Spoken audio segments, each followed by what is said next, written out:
first modern steam engine was invented in England in the early 1700s, helping launch the Industrial Revolution. Today, there's a return to steam power. Due to its different configuration and combustion process, a steam engine produces less pollution than a regular internal combustion engine. This steam engine burns fuel in an external combustion chamber. The resulting heat turns water into pressurized steam that enters the cylinders, pushing pistons, turning a crankshaft that powers the drivetrain. Because this engine doesn't burn fuel inside the cylinders like a traditional car engine, it can run on any type or mixture of fuels with fewer emissions. The circular engine block is made of aluminum. Technicians install studs to hold 6 stainless steel cylinders. Due to the constant exposure to steam, all engine parts are made of rust-proof materials. The technicians insert a piston into each cylinder. The piston is aluminum, with a heat-resistant carbon cap and glider to isolate it from the cylinder wall.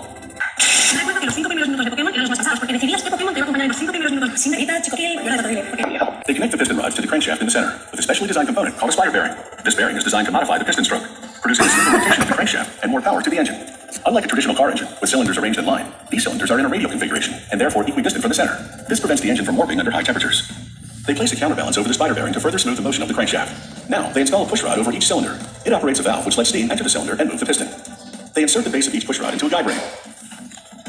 Then attach the cylinder heads, each of which houses a steam entry valve. They insert the push rod into the valve.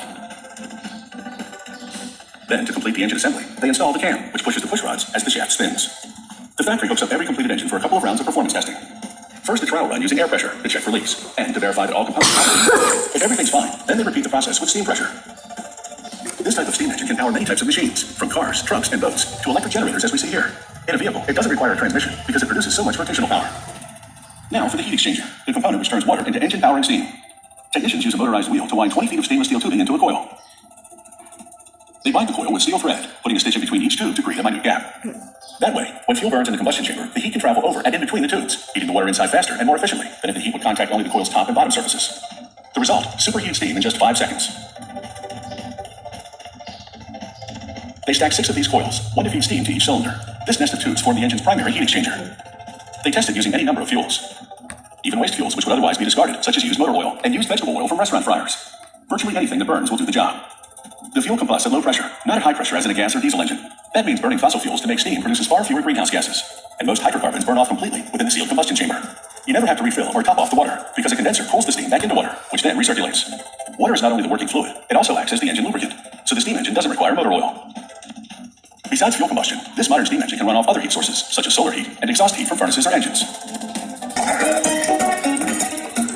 Eat one of these, and you'll be sure to find yourself in a sticky situation. But no worries, it's all ooey gooey fun. A sticky bun is all about messy eating. Consuming one is a lip-smacking, finger-licking experience. No utensils required. Sticky buns are sometimes called Schnecken due to their German origins. Schnecken is the German word for snails, which the cinnamon swirl on top resembles. They start with all-purpose flour. Then blend in a premix of sugar, salt, and baking powder. Cream cheese and butter come next. These fats are just the right consistency for an automated dough hook to efficiently work them into the dry ingredients. An employee then pours milk into the blender. It binds the ingredients, turning the mix into biscuit dough. The dough needs to stay cool for food safety reasons, so they monitor the temperature. The next worker loads the dough into an extruder that squeezes it into a wide flat strip called the dough band. The dough band rides a conveyor that slopes down to a narrow channel. As it enters, the dough folds over from the sides, creating 2 layers. A roller squeezes the layers thinner. A device called the fanner now zigzags back and forth to layer the dough ribbon style. The layers pile up 6 deep, and because they were originally 2 layers, there are now 12 in total. Metal rollers press the pack down and thin it substantially until it's about 2/10 of an inch thick. Next up is the sticky bun filling called cinnamon schmear. It starts with blocks of butter and lots of brown cinnamon. They add brown sugar instead of white. It has an intense molasses flavor and is stickier than white sugar. Canola oil loosens and homogenizes the ingredients, transforming the mix into the sugary cinnamon paste known as the schmear. This cinnamon schmear is the consistency of cake frosting, so it can be easily pumped over to the dough. A series of nozzles deposit ballots of the cinnamon schmear onto the sticky bun dough. The dough travels under a long blade that spreads the cinnamon schmear evenly. A device called a plow then lifts the outside edges and folds them over. Rollers press down the curled edges to tighten them. Each tightly curled edge will now become the center of a sticky bun roll. Angled rollers called roll winders pick up the curled edges of the dough and fold it into 2 parallel cinnamon rolls. A guillotine blade slices the parallel rolls into buns, creating cinnamon. Meanwhile, the sweet and sticky topping is bubbling away in a big kettle. It's made of honey, brown sugar, and butter. This topping actually goes on the bottom of the baking tray. They pump it into the container and then toss in pecans to give it some crunch. Putting the topping on the bottom of the baking tray means, of course, that these sticky buns are to be baked upside down once purchased by the consumer. It's a strategic baking technique. Cooked upside down, the sticky topping will saturate the buns for added moisture. And by not exposing the topping to direct heat, it won't burn as it caramelizes into a sugary glaze. The sticky buns now head into a tunnel chilled by liquid nitrogen for a very fast freeze. After about 4 minutes, the buns emerge frozen solid, with the freshness locked in. The sticky buns then ride another conveyor to the wrapping station. Here, machinery quickly seals plastic film around each box of buns. After which, it's into an oven to heat shrink the plastic. It all happens in seconds, giving the frozen buns no time to thaw. It has taken hours of prep work at the factory, but these frozen sticky buns are ready for baking. All the cook has to do is pop the tray in the oven, and the buns will be ready in 20 minutes. No need to get your hands sticky by making them from scratch. We can't all rub shoulders with political greats and movie stars, but for the price of admission to a wax attraction, anyone can mingle with their wax replicas. These lookalikes aren't much for conversation, but the likeness can be startling, thanks to a process honed over centuries. Famous faces come to life in beeswax, so it's almost like seeing them in the flesh. But how do they do it? It often starts with a face-to-face meeting with the subject, during which they take more than 200 measurements of the face alone, and still more of the body. Drawing on those measurements, and using photos and additional research, an artist sculpts a clay body onto a metal skeleton. This clay sculpture will be used to make a mold. The head, of course, receives special attention. They sculpt it in stages, and this takes about 6 weeks. To check the symmetry of the sculptured face, the artist stretches a wire from the temple to the chin. She measures it from all angles, and compares the numbers to measurements of the actual subject. Every single aspect of the clay face must mirror that of the subject's precisely, so if it's even slightly off, she makes adjustments. Here, she redefines the teeth a bit more. And then she tweaks the hairline. They're now ready for the next step, the making of the head mold. The worker paints plaster onto the sculpture in 14 different sections. This multi-part mold can be easily removed from the clay head once the plaster dries.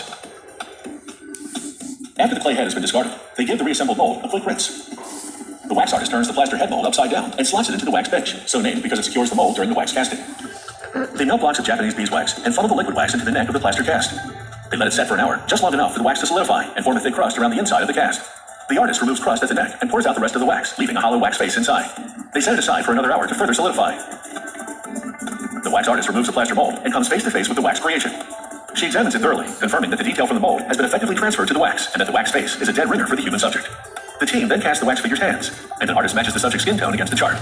She mixes paint and dabs the brush in it. She then strikes her brush with another one, so the paint splatters across the hand. She blots up the paint to blend it in. This technique gives the wax a speckled look that mimics human pores. She paints on knuckles, veins, and distinctive markings to mimic those on the subject's hands. She gives the nails a manicure to make the hands look identical to the subject's. In the hands of a skilled artist, these wax hands have come to life. As a medical glass eye spins, the artist blots on a very wide pupil first, and then paints the periphery to mimic the person's iris. Iris color and pattern are unique to the individual, and the artist replicates those qualities as closely as possible.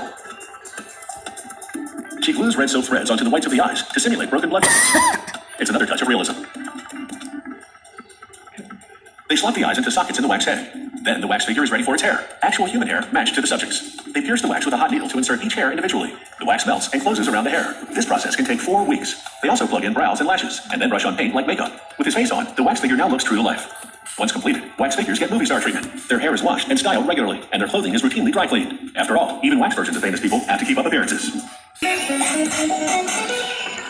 The use of glass as an artistic medium dates back to ancient Egypt. Despite the obvious fragility of glass sculptures, this art form has an enduring appeal. The transparency of glass often has a ghostly quality. They're tangible works of art that are skillfully crafted. With this glass sculpture of a horse, the artist's two passions come together, art and horsemanship. The artist takes inspiration from her horse, observing the swell of his muscles as he romps, in order to create the same sense of movement in glass. She then draws a series of sketches of the horse in different stances. These sketches are an artistic study. They help her work out the sculpture's form before actually creating one. She cleans solid glass rods to prepare them for sculpting. This is borosilicate glass, which is more resistant to thermal shock than other kinds of glass. She brings the glass into the flame of a torch to soften it. Once softened, she can fuse 2 of the rods together. Then, using tweezers and flat knife-like tools, she sculpts the glass into the shape of the horse's hips and legs. She works quickly so the glass doesn't have a chance to cool and fracture. She adds a smaller piece of glass and forms it into a tail. She constantly turns the glass as she works it, to make sure it looks good from all angles. She melts glass in front of the hips to build up the body, and shape the horse's belly, back, and chest. This is intensive and precision work. The piece must be exposed to a well-adjusted flame and constantly moved, so it doesn't become too hot and melt too much. She adds glass to the front, and sculpts the shoulders and part of the front legs. She removes a little piece of extra glass. She deposits the sizzling, unwanted bit in water to cool it down, and dispose of it safely. She does more work on the front legs. She'll refine them and form hooves later. But now, she bakes the partially sculpted glass horse in a kiln. This is the first annealing, which realigns molecules to prevent cracking. She forms the head and mane separately from the body. This is more intricate work. The features are much more detailed, so she uses smaller tools. Once she's shaped the eye sockets, she melts little blobs of black glass into them. She sculpts the eyes with a flat knife. She carves creases above them to create an eyelid effect. She adds glass for the ears. Then, using a tool called a masher, she pinches the ears to squeeze them thinner. She heats them again. This process can cause the ears to stick together, so she cuts them to separate them. She curls the ears using tweezers and tweaks their position on the horse's head. She melts the base of the head to the body, and they become one. She fuses more glass to the back to craft a mane, and after another annealing, she returns to the legs. She softens them with a flame again, and adds definition to the fetlock joints. She cuts the tips to create a more level surface. She melts black glass onto the ends of the legs and sculpts it into the shape of hooves. With a series of tools, she tweaks each hoof until she's satisfied this glass horse will stand the way she wants it to. After another annealing, she shines a polarized light through the sculpture and examines it for stresses that could compromise its structure. Finding none, this galloping work of glass art is complete. It's been made with great care and caring. With flips and jumps part of the sport, active skateboarders damage their decks beyond repair every few months. But instead of tossing the ruined skateboards into landfills, they're being reclaimed for a different kind of trick, a transformation into electric guitars. From skateboards to fretboards, it may seem quite a leap, but making electric guitars out of old skateboards is not such a wild idea. Skateboards are often made of multiple layers of rock maple, which is a traditional tone wood for guitars. A guitar maker evaluates the condition and color of the boards. And once he's made his selections, he aims a heat gun at the grip tape on top to soften it. He pries the edges of the softened tape away from the board using a razor. He grabs the tape and pulls it off the skateboard. He can now get a better look at the damage done to the board, and he decides it can be salvaged. He sands off the adhesive and the graphics. The sanding doesn't remove the turquoise color. The dye has penetrated the wood and is part of its intrinsic appeal. He cuts off the nose and the tail of the board and discards them. He'll just be using the wheelbases. The next step is to laminate 5 of the skateboards together. He applies a liberal coat of glue, spreading it with a putty knife for complete coverage. He adds the final board to the glued stack and places the stack in a hydraulic clamp. To protect the surface of the skateboards, he sets a wooden board on top. The clamp squeezes the skateboard sandwich together as the glue sets. A day later, he removes the now laminated skateboards. A blade shaves the surface of the stack smooth and brings out the grain. He trims the edges of the stack so that they're more even. He applies a pattern to one of the side edges and spreads it across the entire edge. He joins another skateboard stack to this one and clamps the two together. Fused together, they form a block that's large enough to be crafted into an electric guitar body. With a pencil, he traces around the template of a guitar shape to transfer the outline to the laminated skateboards. Using a bandsaw, he cuts out the shape. The skateboard colors form a random pattern within the guitar shape. He places the template on the guitar body once again and secures it with double-sided tape. With a router, he refines the profile, giving the guitar smoother lines. Using a different pattern as a guide, he roughs and drills cavities to accommodate the guitar's neck, electronics, and bridge. He removes the template and inspects his work. He sands the edges of the cavity smooth. Then he drills several holes in the back of the guitar for attaching the neck later. With the guitar body held steady in a clamp, he bores a hole for the input jack. After crafting the neck of the guitar from reclaimed skateboards, he files it aggressively to shape it to the desired profile. He then sands the entire neck. The body undergoes an extensive sanding too, and then he coats it with clear gloss. This is the first of 7 to 8 coats with the sanding in between each one. With curing done, this lacquering process takes 3 weeks. After a wet sanding and buffing, the guitar body and neck have a mirror finish. The guitar maker nestles the neck in the hollow space at the front of the body and screws it in place from the back of the guitar. This recycled skateboard guitar can now be assembled and wired and is set up to rock. It takes a month to transform some battered old skateboards into a sleek electric guitar. Trading the half pipe for the stage, these skateboards are no longer has-beens.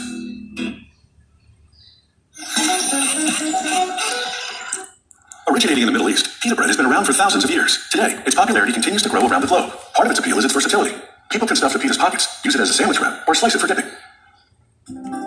Pita bread may be flat, but that doesn't mean it's boring. Anyone can use pita to make any number of interesting lunchtime combinations. Making pita bread starts with silos full of flour. A blower system delivers the flour to an automated sifter. The sifter shakes the flour through 3 levels of mesh to filter out impurities. Magnets extract any metal contaminants. Workers prepare a premix of sugar, salt, yeast, and preservatives. They combine these ingredients with a sifted flour in a big mixer and add water. The mixer is equipped with numerous bars that rotate horizontally to blend the ingredients. The operator opens the mixer and spins it one more time to eject the dough into a bin. He rolls the bin to the next station. Here, the pita dough goes into a hopper, and from there, it drops into a machine called a dough divider. This machine turns big chunks of dough into many small blobs. To do this, it forces the dough through a round hole, and a guillotine blade chops it to the correct thickness. The dough blobs ride a conveyor and pass under a roller that flattens them. Flour from an overhead sifter dusts the dough blobs to keep them from sticking to the machinery. Each one of these flattened dough blobs will eventually become a pita. The round pieces of dough now ride a conveyor up to a warm zone. Over a period of 15 minutes, the yeast ferments, causing the dough to rise. Out of the fermentation station, a roller flattens the pita dough segments again. They're now ready to be rolled very thin in a process known as sheeting. The next roller presses the pita dough much thinner. Rolling it in one direction makes the dough segments oval-shaped. The oval pitas ride by a pusher that now shoves them towards the final roller. It rolls the dough in the other direction to round out the shape and make it even thinner. Perfectly round and thin, the pitas now travel up to another fermentation operation. Inside, the temperature is toasty. It's warm enough to reawaken the yeast and cause the dough to rise again. Conveyors move in crisscross directions to take the pitas back and forth. This zigzagging journey lasts about 15 minutes. When the pitas emerge from the chamber, they have thickened up substantially. They head into an oven where the magic happens. The oven's temperature is between 750 and 930 degrees Fahrenheit. They spend just 15 seconds in it. This flash baking causes the water in the dough to turn to steam. The steam puffs the pitas, creating pockets inside. The pitas then travel on conveyors for a 20-minute cooldown. As they cool, they deflate. The process has created pockets in the pitas. Once sliced open, the pockets can be stuffed to cook the sandwiches. Workers stack the pitas 6 high for packaging. The next conveyor delivers the stacks into the clutch of an automated arm. Just ahead, a burst of air opens a bag, and the arm inserts the pitas into it. At the same time, it pushes the bag onto the next conveyor. Moving forward, another device automatically twists the open end of the bag. The device applies a plastic lock tab to the twisted end of the bag, sealing the pita breads inside. The bags pass by a metal detector, and then they're on their way to the supermarket. This pita bread has taken 45 minutes to make and package, but it should enable lunch to come together very quickly. The use of leather as an artist's medium dates back to the Middle Ages, when it was crafted into fierce animal shapes that were then affixed to battle helmets. Fast forward several centuries, and some artists are rediscovering leather as a sculpting material and redefining the art of sculpture. This is leather reimagined. In this video, cowhides become art instead of a sofa or a pair of shoes. It's artistry over utility. The artist starts by developing a pattern. He draws imagery within a paper fish shape. It represents the life cycle of a rainbow trout. He places the pattern on a cowhide, and using a scriber, he lightly etches the fish shape into the leather. Using a razor blade, he follows the etched lines to cut out the fish shape. He dampens the entire piece with a wet cloth. This softens the leather to prepare it for the drawings on the pattern, which will be transferred to it. He places the pattern on the dampened leather double. Using a round-tip tool, he traces the drawings. The tool makes light impressions on the supple leather. Following those lines with a swivel knife, he carves the imagery into the leather. When the leather starts to dry, he redampens it. Then, with the wedge tool and mallet, he depresses the leather around the main artwork. This raises the images above the background. He hammers a disc-tip tool into the leather to make a fisheye indentation. Then, using an actual stone, he lightly pounds the rocks in the image. This transfers the stone's texture to the leather. He also uses the rock to create shading on the trout and the foliage. For the fish scale detail, he pounds a tool with a crescent-shaped tip into the leather. He works in a linear fashion, row on row, to punch tight scales across much of the art. This creates a textural symmetry throughout the piece. Turning to a second matching fish shape, he shaves leather from the back of the fins to give them a layered, more realistic look. He applies glue to the edges. This plain fish shape will serve as the back of the sculpture. He applies more fins to the glued areas in the underbelly of the fish art. He then brings the two sides of the fish together and glues them, leaving the bottom fins and the mouth open. Using an industrial sewing machine for leather, he stitches the fish together with heavy nylon thread. This fish art is now ready to go from flat to 3D. He stuffs polyester fill into it. The leather has been moistened again so that when it dries, it will shrink tight to the filling. As he stuffs the leather, he uses a wooden rod to distribute the filling. He then glues a carved leather fish mask onto the face. This adds drama to the piece. He trims the mask. Then he applies a rainbow of color to the trout, beginning with a silvery shade of white. He paints an olive green shade on the top of the fish sculpture and a pinkish red hue in the middle. This reflects the colors of the rainbow trout. He dabs black paint on the fish sculpture to replicate the spots normally found on trout. He then marks the fish sculpture extensively with silvery white speckles. He defines some of the etched lines with the same paint to make the imagery bolder. The artist signs the leather fish. Making the entire leather sculpture takes over a month. Now, it's ready for public viewing. Bookmaking has evolved over time, from scrolls to writing on sheets of paper bound together to the invention of the printing press. People continue to develop new ways of recording history. Today, thanks to digital technology, the possibilities of recording the spoken word are endless. A fine bookmaking specialist makes just a few limited edition books per year, using traditional printing and binding techniques. Production begins with a case of tiny brass molds. One mold, called a matrix, contains letters, numbers, and punctuation marks. A typecasting specialist inserts the matrix case into a machine called a monotype composition caster and melts lead alloy ingots in the machine's gas-heated pot. Guided by a computer, the machine casts one character at a time for every word of the book. The computer program assigns a location code to every matrix.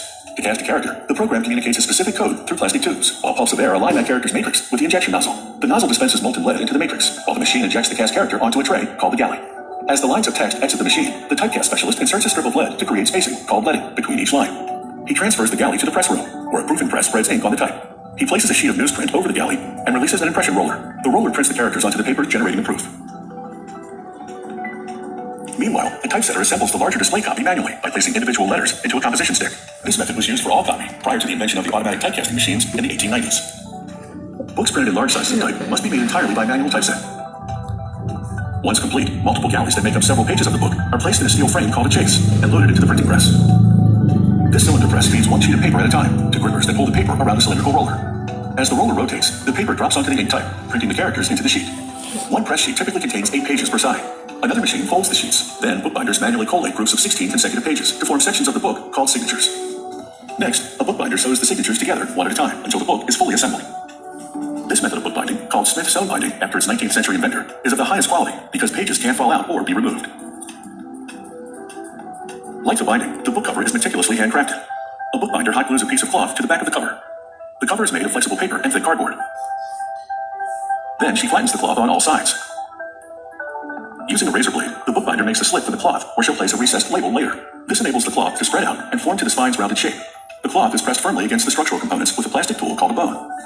Another bookbinder attaches the cover to the bound pages, called the book block. First, she applies glue to both components. Then she positions the book block on the cover. and presses them together.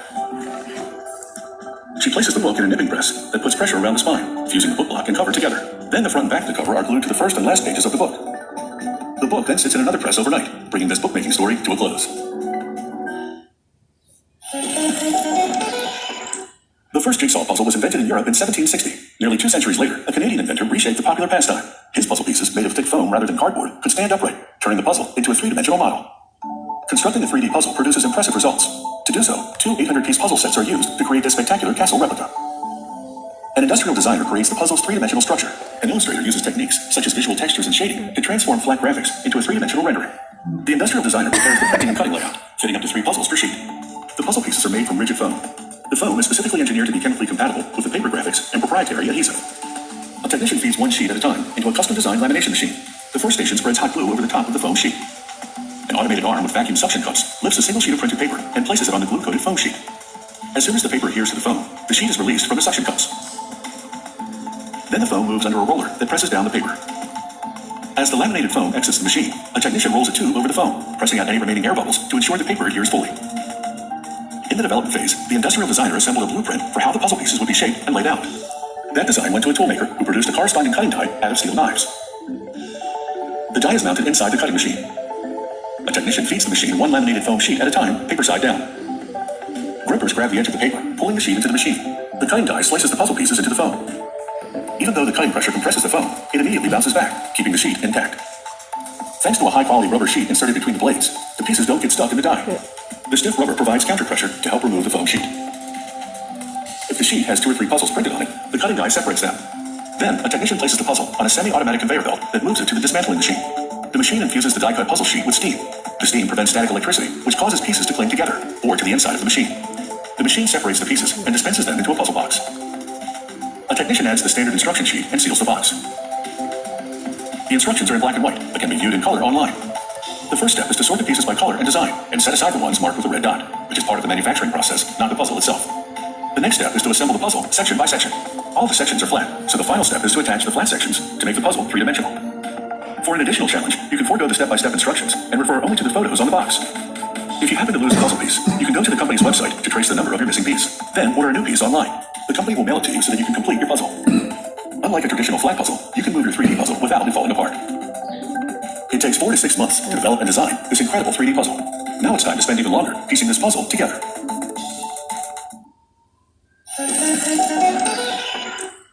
Thousands of years ago, our earliest ancestors might have picked up a pointed rock and spun it between their hands to bore a hole in something they wanted to modify. Today, you can buy drill bits in all shapes and sizes. Drill bits are often associated with carpentry, but from electronics to surgery tooling, there are all kinds of fields that require ultra-thin, high-performance drill bits. The production process begins with lengths of 100% carbide, called blanks. A diamond grinding wheel lubricated with a specialized cutting liquid is applied to a chamfered edge on one tip of the blank. This step removes the rough edges left when the blanks were cut down to size. A vibrating device organizes the blanks inside a rotating bowl. The vibrating action shifts the blanks into single file, so they can proceed one by one to the next step. This machine is called a centerless grinder. The blanks move between 2 rotating drums, which grinds them down to a specified length. The blanks pour out of the machine, immersed in the lubricating fluid. An operator selects one and places it in a quality control gauge to check that it meets the manufacturer's required tolerances. The blanks now enter a CNC roll-o-matic. An operator sets up the tool and programs its work process. A robotic auto feeder picks up the blanks one by one from a specialized pallet. The robotic arm places each blank carefully and precisely in a weighting chuck or collar, and then moves them back into position. The tool moves forward, holding the blank perfectly still as a pair of wheels close in. Liquid coolant pours over the blank as the wheels precision pinch grind the tip of the blank, grinding it down to about 1/10 of a millimeter, the width of a human hair. It's a delicate process. The roll-o-matic produces 48 pieces per hour. Next, a technician places small sheets of plastic foil in a jig. The foil is shim stock, color-coded according to its thickness. The jig raises the metal support to a specified height. When the blank advances over the support, a mark left in the blue ink determines whether the metal blank is centered. Once complete, technician uses a magnifying tool to fine-tune the placement of the blank and ensure that it's perfectly centered. This process can take 4 to 5 hours. The blank is finally ready for the crucial fluting process that will transform it from a cylindrical length of carbide with a narrow tip into a micro drill bit. After hours of preparation, this operation takes just a few seconds. An industrial grinding diamond wheel has sliced a microscopic groove at a precise angle. The technician inserts the bit, sharp end first, into a precision machine device. A steel bushing with the brass insert holds the tip of the bit in place as a cutting wheel slices an angled point. It's impossible to see the difference between a bit before and after fluting. Using a magnifying device, the technician conducts a quality control check of the bit. As the screen reveals the finely cut flute, the technician ensures the tool's parameters meet manufacturing standards. One such parameter has to do with the shape of the flute, which has a forward taper. This means the flute groove becomes shallower from tip to base at a very precise angle. This feature simultaneously strengthens the tool while increasing the chip flow along the groove. Although carbide is incredibly strong, when it's milled to the thickness of a human hair, it becomes fragile. Needless to say, careful packaging is extremely important.